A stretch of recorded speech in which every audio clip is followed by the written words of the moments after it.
Bonjour et bienvenue. Aujourd'hui, on se penche sur des sources un peu particulières, des extraits d'un commentaire sur le Deutéronome, un des livres de l'Ancien Testament. Bonjour. Rien que le nom déjà.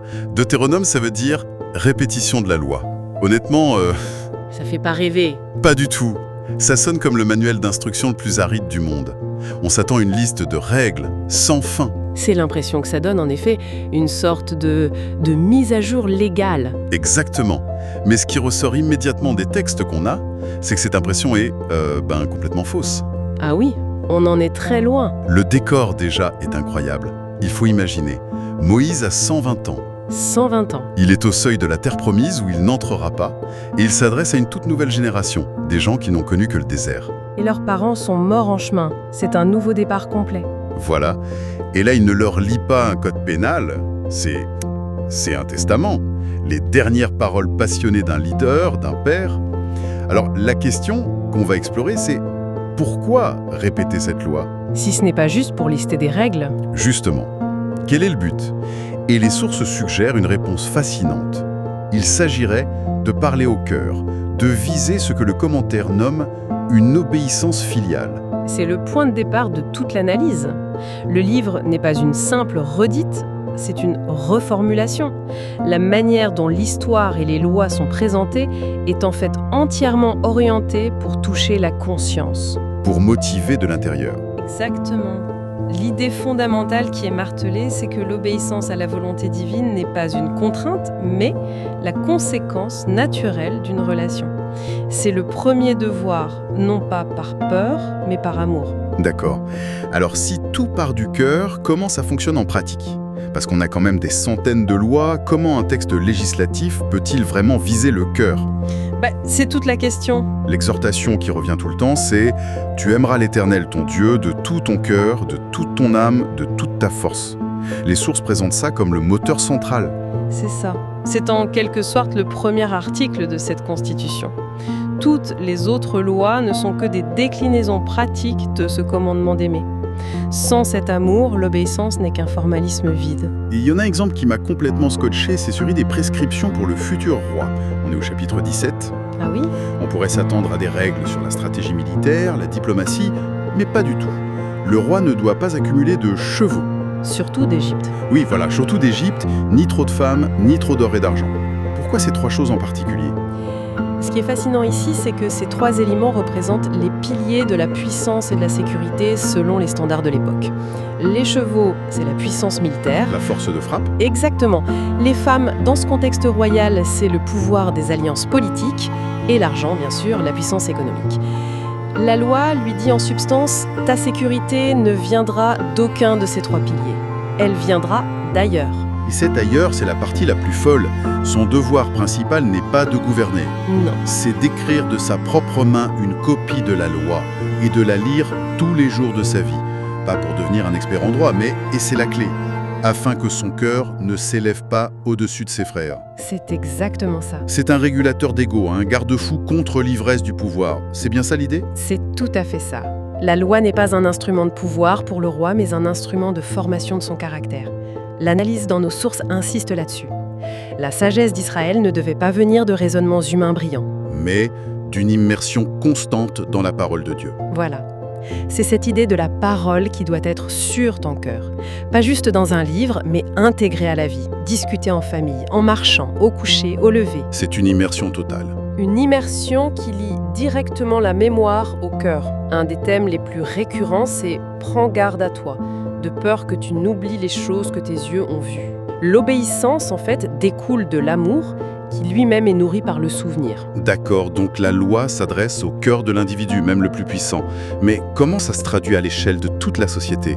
Est-ce qu'on a des applications très concrètes? Ah, mais c'est là que le Deutéronome devient incroyablement pratique. Ces grands principes irriguent absolument tout le tissu social. La spiritualité, elle n'est pas cantonnée au temple. Elle est dans la rue. Elle est dans le prétoire, sur le marché, sur les chantiers, partout. Donnez-moi un exemple. Le système judiciaire, par exemple. J'ai été frappé par la rigueur du chapitre 19. Il est dit qu'un seul témoin ne suffit pas pour condamner quelqu'un. Il en faut 2 ou 3. C'est la base de beaucoup de systèmes judiciaires modernes. C'est fou de le voir formulé aussi clairement il y a des millénaires. Qu'est-ce que ça nous dit sur les dangers que ce système cherchait à éviter? ça nous dit que la priorité, c'était de protéger l'innocent, même au risque de laisser un coupable s'échapper. Dans une société où la réputation et la vie tiennent à peu de choses, une fausse accusation peut tout détruire. Bien sûr. Le système des 2 ou 3 témoins est donc une barrière fondamentale contre la calomnie, les vengeances personnelles. Et la loi va plus loin. Ah oui, le faux témoin. Si un témoin s'avère être un menteur, on lui inflige la peine qu'il cherchait à faire subir à l'accusé.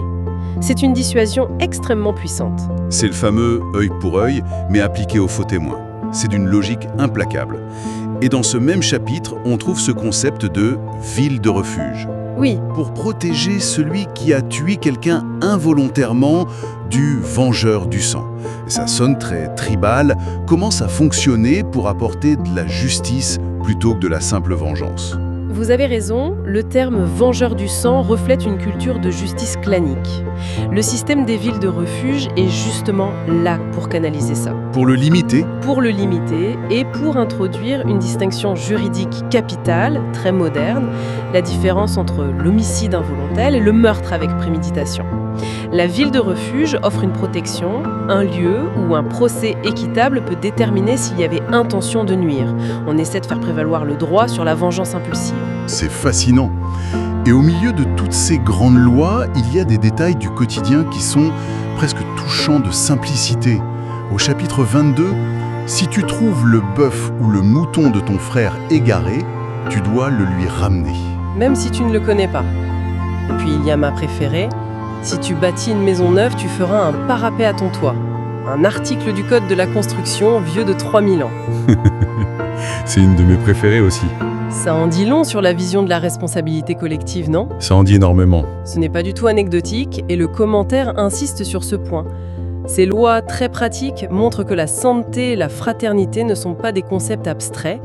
Aimer son prochain, c'est s'assurer qu'il ne tombe pas de votre toit. C'est concret. Très concret, c'est prendre le temps de ramer un animal qui n'est pas le vôtre.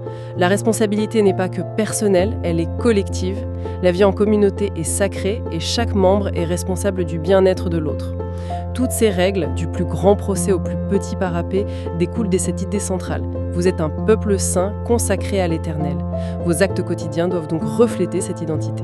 Donc on a des règles pour le cœur, des règles pour la société, tout semble très structuré. Mais les sources insistent sur le fait que ce n'est pas un système automatique. Il y a un choix à faire. Ah oui, Et les conséquences sont... massive. On arrive à ce point culminant, ce fameux chapitre 28. Oui, le grand face-à-face, après avoir expliqué le comment et le pourquoi, Moïse expose le « et si ». C'est la formalisation de l'alliance, avec ses clauses, ses conditions, présentées de la manière la plus directe possible. Et c'est d'une brutalité. La dualité est totale. D'un côté, les bénédictions si le peuple obéit. Et ce n'est pas abstrait, hein. Fertilité, santé, prospérité, victoire militaire. La promesse, c'est qu'Israël sera à la tête et non à la queue. C'est très imagé. Mais de l'autre côté, les malédictions en cas de désobéissance sont décrites avec des détails terrifiants. La maladie, la sécheresse, la défaite, la famine, la liste est longue et angoissante. L'objectif est de rendre les conséquences du choix les plus concrètes possibles. Ce n'est pas une menace vague de déplaisir divin, c'est « voici le monde dans lequel vous vivrez si vous suivez cette voie, et voici l'autre monde qui vous attend si vous la quittez ». C'est un appel à la raison.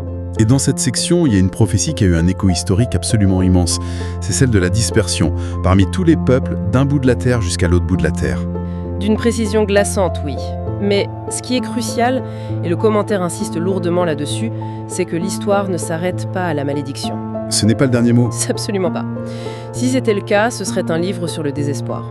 Donc, même après l'échec total, la dispersion, la réalisation des pires malédictions, il y a une porte de sortie. Absolument, oui. C'est tout l'objet du chapitre 30, qui est la clé de voûte de l'ouvrage. Il introduit l'idée que même au bout de la détresse, si le peuple dispersé se tourne à nouveau vers Dieu, de tout son cœur, on y revient toujours, alors la restauration est non seulement possible, mais promise. Dieu promet de les rassembler. Même s'ils sont au bout des cieux. Et il y a cette promesse encore plus profonde, l'Éternel ton Dieu circoncira ton cœur, pour que tu aimes l'Éternel ton Dieu de tout ton cœur. C'est l'aveu que finalement cette transformation intérieure est si profonde que c'est Dieu lui-même qui devra l'accomplir. On passe d'une loi extérieure à une grâce intérieure. C'est ça, c'est l'aboutissement de tout le livre. Ce qui nous amène à cet appel final de Moïse. qui résume tout avec une puissance incroyable. Il dit, au chapitre 30, « Vois, j'ai mis aujourd'hui devant toi la vie et le bien, la mort et le mal.